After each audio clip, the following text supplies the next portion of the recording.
আসসালামু আলাইকুম। নলেজ শেয়ারিংয়ের পক্ষ থেকে সবাইকে স্বাগতম। আজকে আমি দুটি ইম্পর্টেন্ট চার্ট প্যাটার্ন নিয়ে আলোচনা করব। একটি হলো ডাবল টপ চার্ট প্যাটার্ন এবং আরেকটি হলো ডাবল বটম চার্ট প্যাটার্ন। আজকের ভিডিওতে মেনলি যে টপিকগুলি নিয়ে আলোচনা করব তা হলো এই চার্ট প্যাটার্নগুলি বলতে কী বোঝায়, এটি কোথায় ক্রিয়েট হয়, কি ইন্ডিকেট করে, এবং চার্ট প্যাটার্ন বেসিসে entry point, target profit point এবং স্টপ লস পয়েন্ট ডিফাইন করব। আমরা প্রথমে ডাবল টপ প্যাটার্ন নিয়ে আলোচনা করি। Double top chart pattern normally একটি বিয়ারিশ রিভার্সাল চার্ট প্যাটার্ন, যেটি নাকি কোনো ট্রেন্ডের একেবারে পিক পয়েন্টে তৈরি হয় এবং এটি দেখতে একটি এর মতো। ডাবল টপ চার্ট প্যাটার্নে নর্মালি দুটি পিক পয়েন্ট থাকে। Double top chart pattern normally কোনো চার্ট প্যাটার্নে একেবারে পিক পয়েন্টে তৈরি হয় এবং এটি ইন্ডিকেট করে থাকে যে ইন ফিউচার বুলিশ মুভমেন্ট থেকে বিয়ারিশ মুভমেন্ট হতে পারে।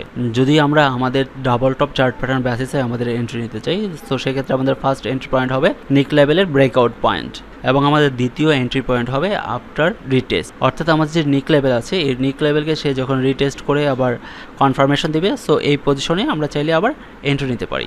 আমরা যদি ডাবল টপ চার্ট প্যাটার্ন বেসিসে আমাদের টার্গেট প্রফিট ডিফাইন করতে চাই, সো সেক্ষেত্রে আমাদের ফার্স্টে ক্যালকুলেশন করতে হবে নেক লেভেল থেকে টপের যে পজিশন আছে টপ পর্যন্ত। নেক লেভেল থেকে আমাদের টপ পর্যন্ত যতটুকু ডিস্টেন্স হবে, আমাদের ব্রেকআউট থেকে এই ডিস্টেন্সটি হবে আমাদের টার্গেট প্রফিট। আমরা যদি আমাদের ডাবল টপ চার্ট প্যাটার্ন বেসিসে আমাদের স্টপ লস পয়েন্ট সেট করতে চাই, সো সেক্ষেত্রে আমাদের ফার্স্ট স্টপ লস পয়েন্ট হবে আমাদের নিক লেভেল। অর্থাৎ সে যখন নিক লেভেলকে ব্রেকআউট করে উপরে যাবে, আমরা এই পজিশনে এক্সিটে বেরো যেতে পারি, অথবা আফটার রিটেস্ট এখানে স্টপ লস অর্ডার দিয়ে আমরা আমাদের এন্ট্রি থেকে এক্সিট হয়ে যেতে পারি।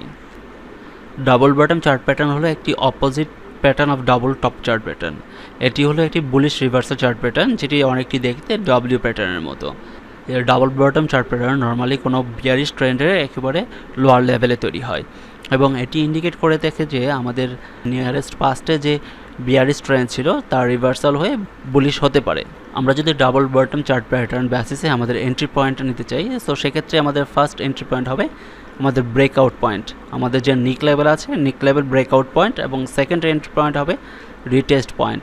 আফটার রিটেস্টমেন্ট হয় আমরা এখানে এন্ট্রি নিতে পারি এই পজিশনে, অথবা আমাদের যে নিক লেভেল ব্রেকআউট পয়েন্টও আমাদের এন্ট্রি নিতে পারি।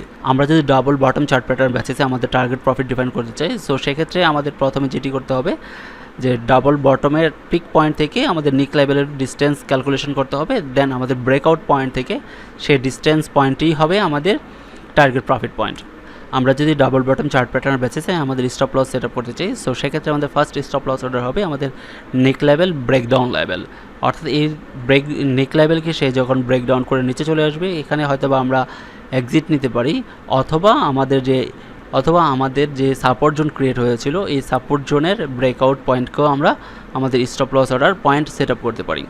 আশা করি আমার ভিডিওটি আপনাদের ভালো লেগেছে। যদি এই ভিডিও সম্পর্কে কারো কিছু বলার থাকে, প্লিজ কমেন্ট সেকশন কমেন্ট করবেন, আর অবশ্যই লাইক, শেয়ার এবং সাবস্ক্রাইব করে আমার পাশেই থাকবেন। আসসালামু আলাইকুম।